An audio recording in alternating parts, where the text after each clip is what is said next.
ಕುಮಾರಣ್ಣವರು ವಿಡಿಯೋದಲ್ಲಿ ತಮ್ಮನ್ನ ಮಾತಾಡ್ತಾರೆ, ದಯವಿಟ್ಟು ಕೇಳಿಸ್ಕೊಳ್ಳಿ. ಮಾತಾಡಿ.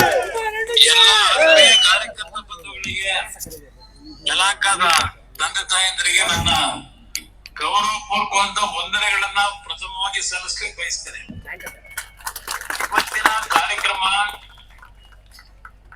ಈ ಕೃಷ್ಣಪ್ಪನವರು, ಮತ್ತೊಬ್ಬ ನಮ್ಮ ಅಧ್ಯಕ್ಷ ಕೃಷ್ಣಪ್ಪನವರು ಹಾಗೂ ಹಲವಾರು ಸೇರಿ ನಮ್ಮ ಕಾರ್ಯಕರ್ತರ ಜೊತೆಗೂಡಿ ಇವತ್ತು ಇಂಥ ಒಂದು ಒಳ್ಳೆಯ ಕಾರ್ಯಕ್ರಮ ಏನ್ ಮಾಡ್ತಾ ಇದ್ದೀರಿ. ನಿಮಗೆ ಅಭಿನಂದನೆಗಳನ್ನ ಸಲ್ಲಿಸತಕ್ಕಂಥ ಮುಖ್ಯ ಅಲ್ಲ. ಒಂದು, ಈಗಿನ ಸರ್ಕಾರ ಯಾವ ಒಂದು ಹಲವಾರು ರೀತಿಯ ಅಕ್ರಮಗಳಿಗೆ ದಾರಿ ಮಾಡ್ಕೊಂಡಿದೆ. ಜನಸಾಮಾನ್ಯರು ಅಂದ್ರೆ ಕಾಲ ಕಸಕ್ಕಿಂತ ಕಡಿಯಾಗಿ ಕಾಣ್ತಾ ಇರ್ತಕ್ಕಂಥದ್ದು. ಯಾರಾದ್ರೂ ಮನವಿ ಕೊಟ್ರೆ ಪ್ರಧಾನಮಂತ್ರಿ, ಹೋಮ್ ಮಿನಿಸ್ಟರ್ಗೆ ನಾನು ಲೆಕ್ಕಕ್ಕೆ ಇಟ್ಟಿಲ್ಲ, ನಾನು ಎದುರಲ್ಲ, ಇಂಥ ಚೋಟ ಮಟ್ಟಗಳಿಗೆ ಎದುರ್ತೀನ ಅಂತಕ್ಕಂಥ ಏಕವಚನದ ಮಾತುಗಳು. ಇಂಥ ವ್ಯಕ್ತಿಗಳು ಈ ರಾಜ್ಯವನ್ನ ಆಡ್ಲಿಕ್ಕೆ ನಿಜಕ್ಕೂ ಅರ್ಹತೆ ಇದೆಯಾ ಅಂತ ನಾಡಿನ ಜನತೆ ತಿಳಿಸೋದಕ್ಕೆ ಇವತ್ತು ತಾವೆಲ್ಲರೂ ಜೊತೆಗೂಡಿ ಇವತ್ತು ನನ್ನ ಹುಟ್ಟದ ಹಬ್ಬದ ಸಂದರ್ಭದಲ್ಲಿ ಏನೋ ಒಂದು ವಿಶೇಷವಾದ ಕಾರ್ಯಕ್ರಮ ಮಾಡಿದ್ದೀರಿ.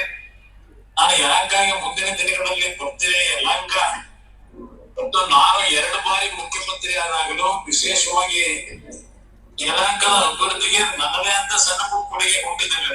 2006-7ರಲ್ಲಿ ಯಾವೊಂದು ನಗರಸಭೆ ಕೂಡ ಇತ್ತು, ಅದನ್ನ ಬೆಂಗಳೂರು ಮಹಾನಗರ ಪಾಲಿಕೆಗೆ ಸೇರ್ಪಡೆ ಮಾಡಿ ಇವತ್ತು ನಗರಸಭೆ ವ್ಯಾಪ್ತಿಯಲ್ಲಿ ಇವತ್ತು ಕಾಲು ರಸ್ತೆಗಳು, ಕುಡಿಯುವ ನೀರು, ಒಳಚರಂಡಿ ವ್ಯವಸ್ಥೆಯನ್ನ ನಾವಿವತ್ತು ನೋಡ್ತಾ ಇದ್ರೆ ಅದು ನಾವು ತೆಗೆದುಕೊಂಡಂತ ಒಂದು ಪ್ರಚಾರಗಳು.